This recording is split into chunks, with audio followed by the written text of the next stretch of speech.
Yeah, Anika, introduce yourself. My name is Anqa-Binti-Irshad. I was born and brought up in Srinagar, Nawakdil, Srinagar.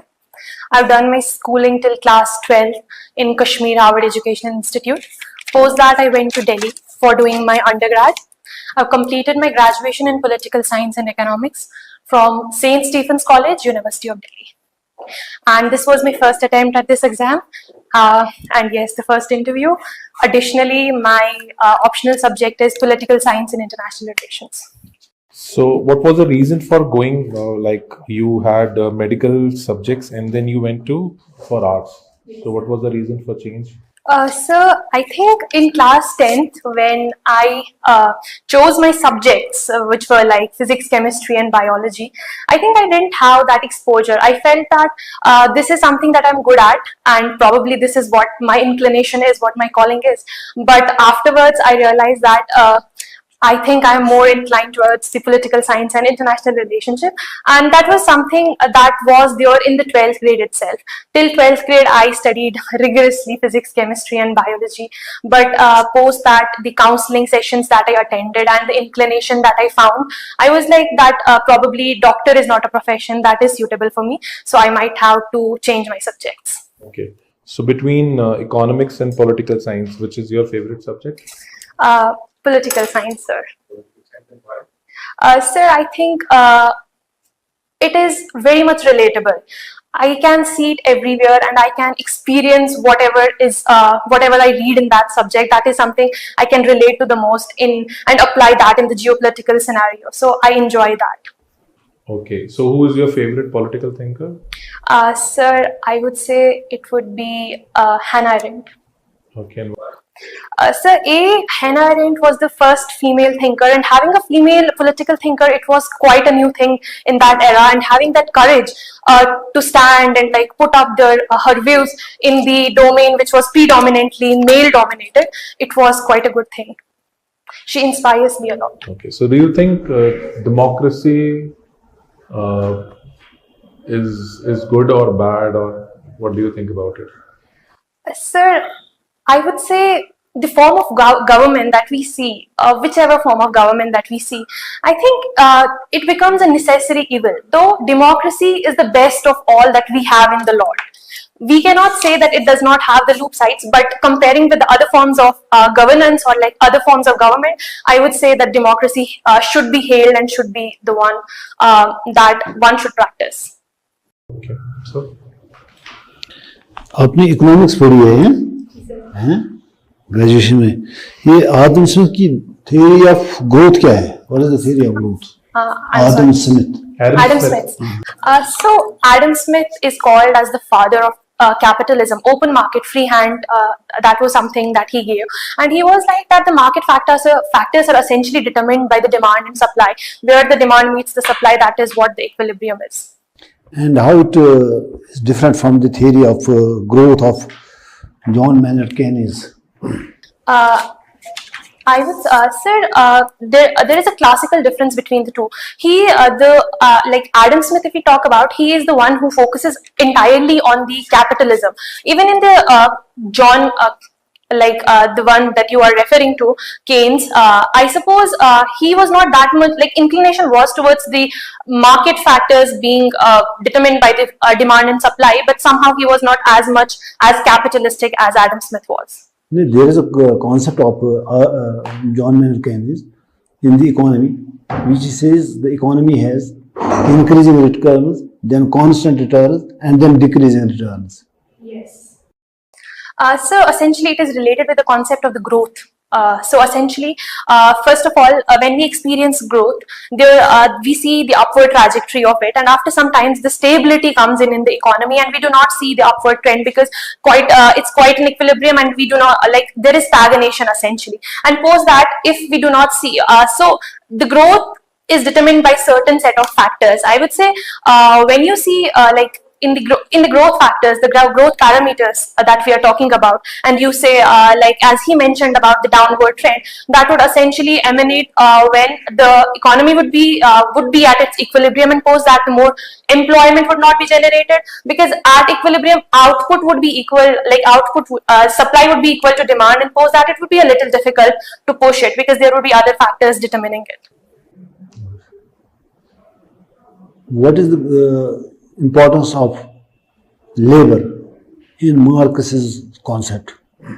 Sir, Marx was a thinker and has sprawled around, like sprawled through the entire political thought, has its presence everywhere, and he talks of labor in a great detail, and like when he talks about the economic strata being the basis of the society, it is essentially the labor who would contribute to the economy, and that would essentially determine the entire structure of the society overall. Okay, Miss Anqa, Yes. you are a student of political science and Yes. international relations, and you said you have more inclination towards Yes. PS higher than economy. Yes. Do you follow news? Yes, sir. So recently, the Chinese ambassador said Yes. that we had a strain in relations post Galwan incident. So he proposed guidelines of 5 mutuals to bring on track the India and China relations. Yes, sir. What are those 5 mutuals? Sir, there has been I would say like the 5 points that he said, like Yeah. mentioned, it was more of the reiteration that has been there on ground post as you said, the post Galwan scenario. The first one was the track to diplomacy, that the diplomats should make sure that they get to the table and like make the negotiations. Other was like maintaining the sovereignty and not getting into the incursions. Number third being, it was also said that the pastoral movements that were seen in the Ladakh region, we must not curtail the movements absolutely. Okay. And I'm not able to recall. Okay. Two more. Have you read about Plato's Republic? Do you know about this book, Republic? Yes, sir. What does it talk about? So the entire title of the book says Republic Concerning Justice. So the central theme of the entire book revolves around the justice. So it was essentially the justice concept that What he does wanted. justice mean to you, Miss Anqa? Okay, sir. Sir, I think a lot of scholars have talked about justice at quite of great detail. Justice has multiple dimensions, and a single definition could definitely not do justice with the word justice itself. But I would say justice would mean being fair to all, having that element of fairness that would sprout on all the other arenas, which would be like if we are not able to pull a just society, all the other facets like liberty, equality, fraternity, they would all be affected. So I would say it is a supreme virtue. Recently, Panama Canal has been in news. Do you know why? Yes, sir. There has been the ships are not being able to pass through it. Why? Essentially, Why there is is it? drying of the Panama Canal. Okay, that has let's been talk about calligraphy. What Yes. do you see is the impact of technology on calligraphy? Sir, I think with the advent of computers or AI in general now, or essentially we have seen there are multiple things like Canva. We can change the font to our, like whatever we feel like, we can just change the our font towards that. So essentially, I would say there would be an impact on it, but the fact that the calligraphy and the lovers of art would always go for the handmade stuff than the one that is printed. So the love for it would always remain, the value of it would remain. Probably through the employment parlance, probably it would affect people who used to write in the calligraphy and that would use to get printed. So tell me, are there any rules or regulations that need to be followed in calligraphy? Yes, sir. There are. There are. Can you elaborate some of them? I would say, like if we talk about the Mughal architecture, when they used to engrave the things on the like the monuments that they built, it was Nastaliq that was the font that they used in their inscriptions and in the monuments they built. And there are certain other rules. There is a rule about the strokes. There is a rule about the way you hold the pen. There is the way of other things also. But there are different set of rules. Okay, so you are a student of economics also, and you seem to have a brilliant academic record. Yes. So recently, the Honorable Prime Minister proposed a global compact. Yes, What is sir. it about? So essentially, it was Global South, the compact that was. if I am right. I think that is Can something make a that you are guess. referring to. Global Compact Fund, have you heard of it? Recently, Prime Minister Yes, sir. proposed it. It Yes, was in sir. It news. was, yes, sir. It was in the news. The global, it was essentially the Global South Summit in which it was declared, and the Honorable Ministry of External Affairs True. was also there, and he talked about it. And it was essentially the South-South cooperation that he talked about and emphasized about. And he also talked about how we can essentially, like South countries, Global South can essentially find solutions to the problems that are essentially unique to the Global South, and and the Global North is not essentially giving enough emphasis on the problems that are there in the Global South. Like we have the neglected tropical diseases, which are essentially very much which plague the Global South, and unfortunately we do not have enough funding. So these are the focal areas where they could focus on. Okay, have you read the economic survey this year? Economic survey, I have gone through the glimpses of it, sir. Okay, have you heard of a bad bank or asset reconstruction company? Yes, sir. Okay, So essentially, bad bank is when you're not able to pay the loan. It Okay. is you're not having the capacity to pay back the loan. Then the bad bank would essentially save the banks from dooming, and it would be they would essentially either buy it. There is ARC, asset reconstruction company, and then we have the company that would essentially first put it on. I am not able to get It's a word okay, for take your this. time. Yes. So essentially, it is buying the assets that have become that are now not being able to, like, you are not able to, if one is not able to pay back the loan, then essentially it would be the bad bank that would come to save the bank from dooming, and essentially would buy the asset and would then put it on auction and would try to get the maximum benefits to the bank. Tell us the current status of local self-governance in India. Local self-governance in India. Local self-governance plays a crucial role in India's democracies, as is said that India lives in its villages. Okay. So if we do not have a local self-governance which is sustainable, which is empowered enough to take the decisions and make changes, it would essentially have a large-scale impact in the implementation of the policies and making changes which would emanate on ground. So I think presently they have played a crucial role in the grassroots level democracy. We have seen a lot of changes happening in the grassroots level, which would be in connection to the development, I would say, in terms of like very small changes, like the formation of like the water availability to the houses, like tap water availability have been made available, or not only that, dispute resolution at the at the Grameen level. All of that has been there. Municipalities have played a role. However, there are certain things that they actually need to work upon. There is a problem of 3Fs, as we commonly refer to, which is funds, functionaries, and facilities. So Functions and functionalities. Okay. functionalities. I'm sorry, sir. That's okay. There is a crunch of fund. They're not the taxation powers that they have. It's quite low. Okay. Then we have the problem of the functionaries. There is quite a tussle between the bureaucracy and the elected local self-government institutions, which is quite a problem. And then we have that we do not have the capacity building which is enough to make them empowered enough to take the decisions. So I think if we work on certain parameters, that would be like making them empowered or giving them enough funds, or capacity building by giving them enough training, it would actually make a drastic impact in the Indian society in a positive way. Okay, so you're from Srinagar, right? Yes, sir. So tell us some of the skill development initiatives that are being run by the district administration Srinagar. Yes, sir. There are quite a few skill centers that are here in the city. I would say one is the tailoring initiative that has been there from quite some time. That has been in news also. It is essentially reskilling and skilling of the workforce, especially the women, in doing it. It is essentially under the ambit of the scheme which is of the central government, which is Nai Kiran scheme, under which it is being done. It is essentially skilling of the minority community, and here the district administration is doing it. Other than that, we also have other programs like for youth, so that we could have the demographic dividend and reap the benefits of it. We also have certain other things which would encompass like capability development by giving them skill courses and skill development certificate Okay, have courses. you heard of capability approach? You talk about capability development. Yes. Who gave this capability approach? Sir, it is Amartya Sen. What does he who gave this. talk about? So essentially, he says it's not always the distribution of resources that is important, but however, it is the capability and capacity to empower that individual to have that capacity to utilize the resources. Until and unless we do not have the capability, we would not be able to take maximum benefits from the Okay, resources. one last question from my Yes, sir. side. you have done, you have won recognition award for social service during COVID-19. Yes, sir. So tomorrow I see you becoming an officer. Yes, sir. So what are the lessons that India should learn or has learned from this COVID-19?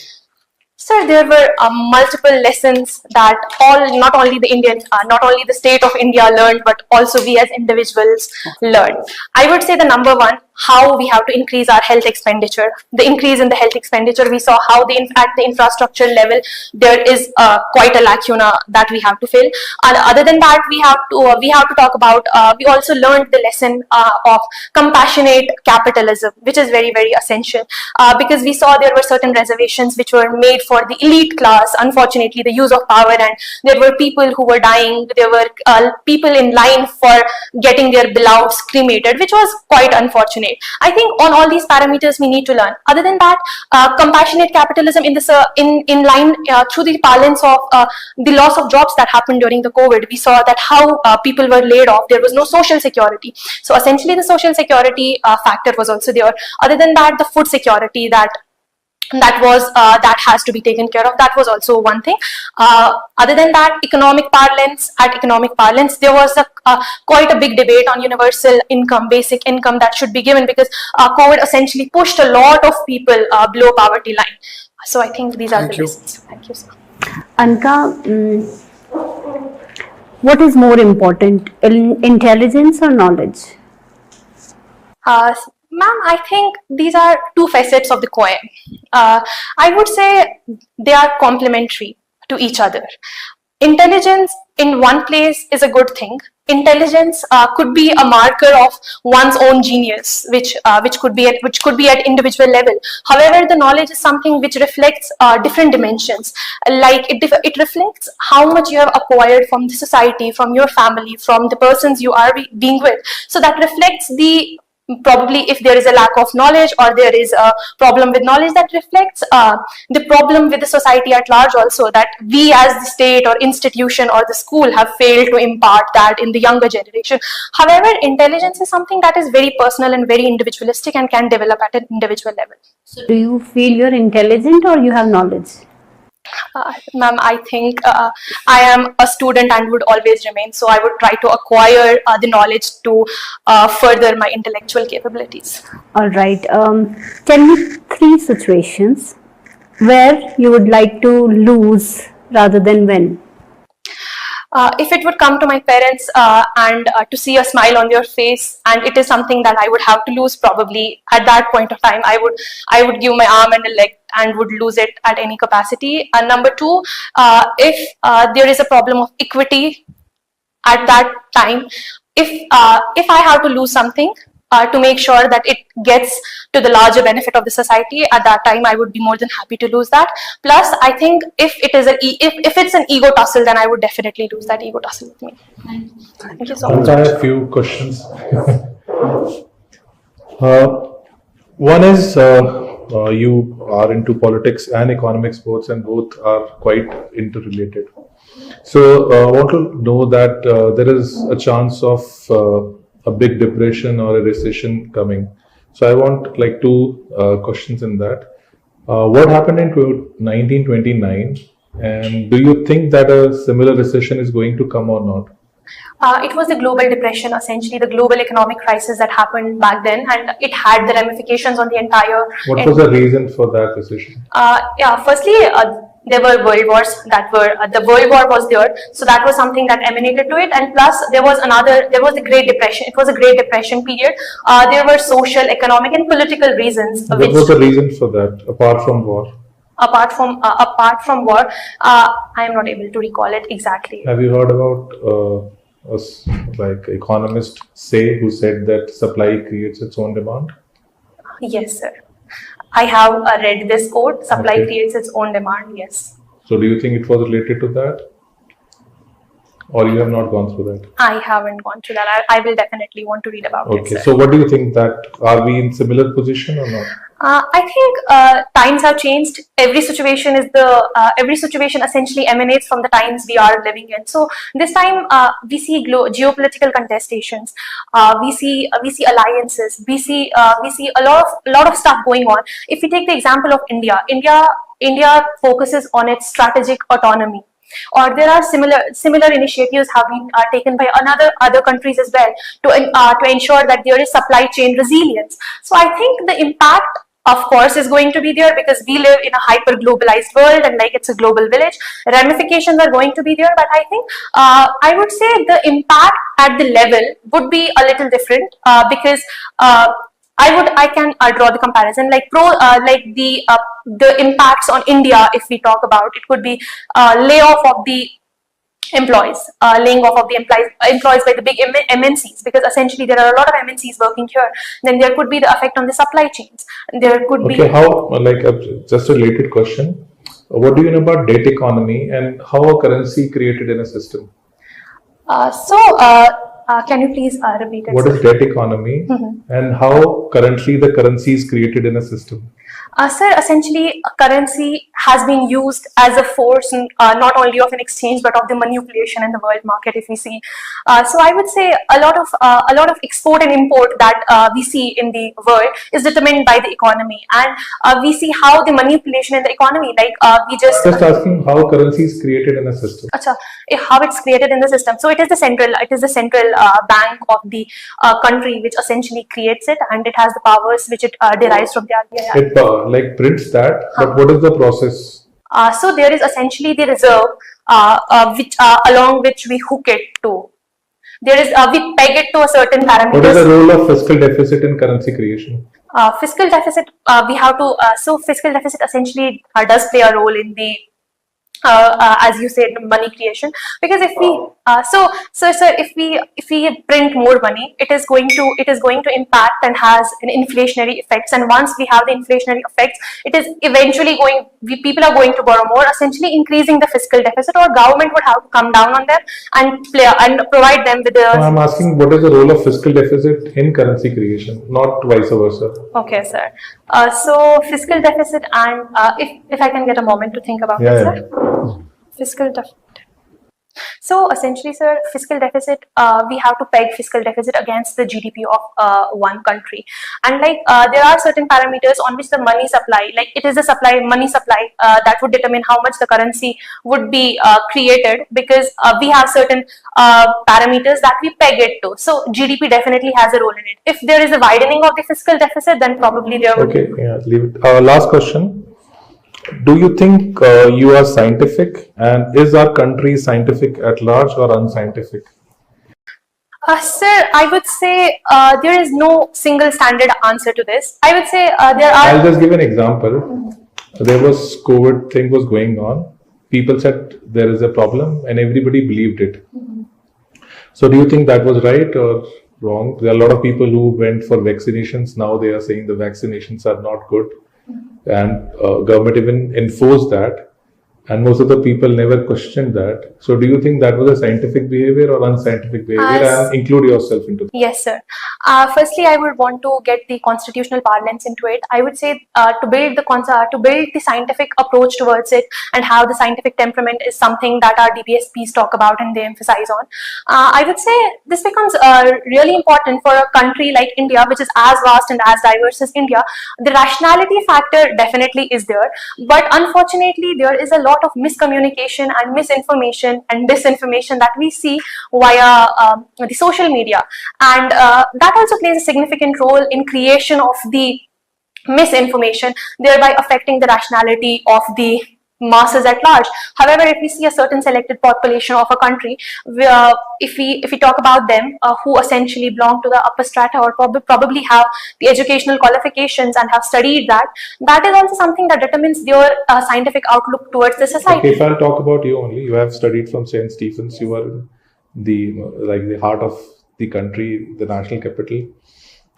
When you were listening to these reports of COVID or the test, do you know who created the RT-PCR test? I do not know who. And what is the accuracy? They said that it was 98%. You checked or not? I think I read it somewhere in an article with a 98.5% accuracy. Gary Mullis was the person who has created that test, and he said that this test cannot diagnose any virus. And even they were saying that the accuracy was only 70%. Whereas the fast test which was there, the accuracy was only 20 to 30%. Thank you very much. Thank you, sir. Thank you. Anqa, Miss Anqa, first thing first, I will not be surprised if I find your name in the top 10. So that's it from my side. Rest members can give their suggestion. Yeah, it was very good, and you have very good skill sets overall. Your presence of mind, your thing, but some areas of like improvement is still there, which I feel is you make everything like opinionated.